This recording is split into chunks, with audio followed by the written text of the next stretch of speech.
Hello guys, kipa ko ma takile Khunbi studio here. Tuni yadew le la thak ka sim khat no mai chun ahong pot nai po to hi upcoming ki ko hi chamcha ka sim dan ka ngat sak nop je ka ka hong bang khan e je le guitar he ma sa pen he guitar teleng guitar tak tak hilo software sung guitar ho ma e pen ho hi tigol hi ka chi sa ka akot hi ka compose ma sa akot khat kon ni ko thum kon li sung hi ti ka chi sa ka ni chun kon li sung hi ti amala ma tan lo ti ka chi sa ka hi chala lakai di kang hol pat sa ka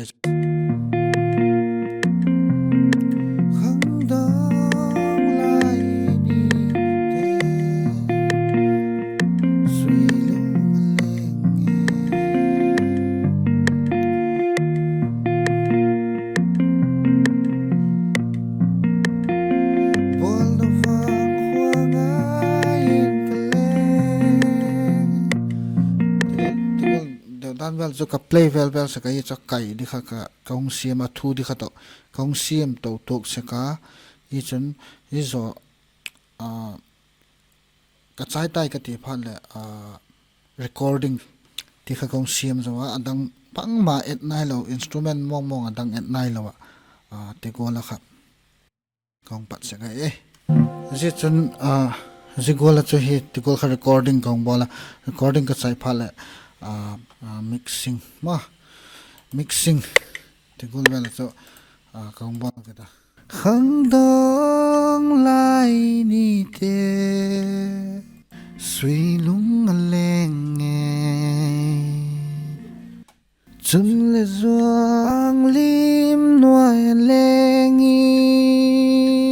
tigul hi life ka chi sa ka yi chun akithong git neu cha sa echo deu dan ho ai lo le equalizer ne ka thi thinga voice ma anoi so ka thi thinga I chun ka to ka chi khom sa ka akimet sting dan ho thil kha sound level ho ke just se re cha khang dong lai ni ke sui lung leng chun le zuang lim noai lengi a chuai zo tai le lai ni kha wal na wang kho zon angui guitar music ai lo le piano te ai thim ke lo ke mek the lo live tang pi ken kot mong hi computer music hi lenga ka bol lenga hi grab ka ne hi chu grab chu a code chi di dan ho ka compose hi chun a sound hoi di dan ho ti go ka compose ho tang pi jo chale video kit la ka bol kit phale new cha advertising bol wen ka to guys hi chun a recording che chan cho ta to cho a music khat up bet tui panga ki ba tem tel a drum hung na ding he a ki tok vel drum hi kala hola ta vel hoi ti gol vel hoi to ala to ki tok thei di ti gol vel he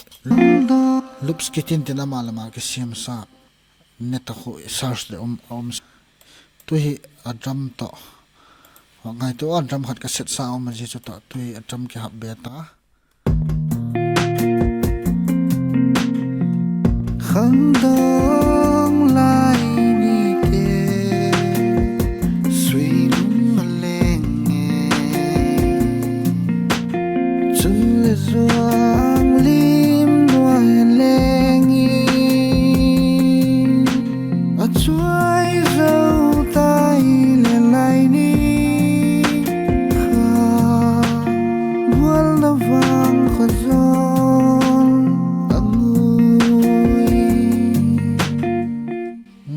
chun drum hi chum ka hola zile khat hi ita kemet so dem kemet zo kha mat ti kha kamat leng sa ka hi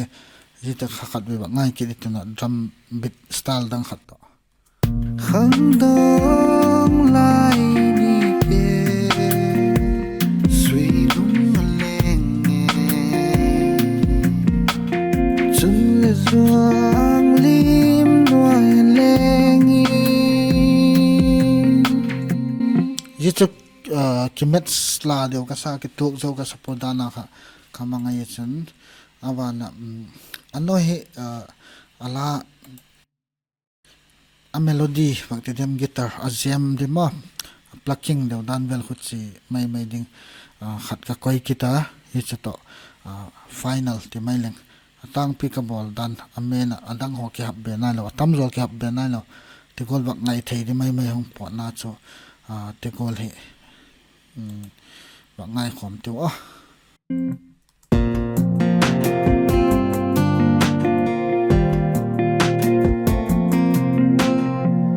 khang dong lai ni ke suy lung leng nghe chân le doang lim doai leng a chuai dâu tai le lai ni bual na vang kho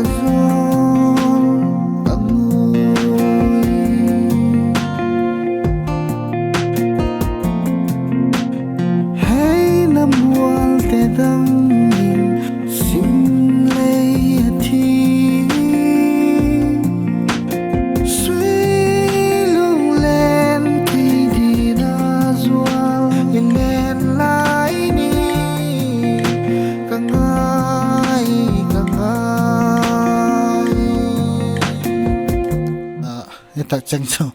ne phan ka kai hi lai ne vak het thaina ding ama ngai thak tu ta cheng en lai ni ka ngai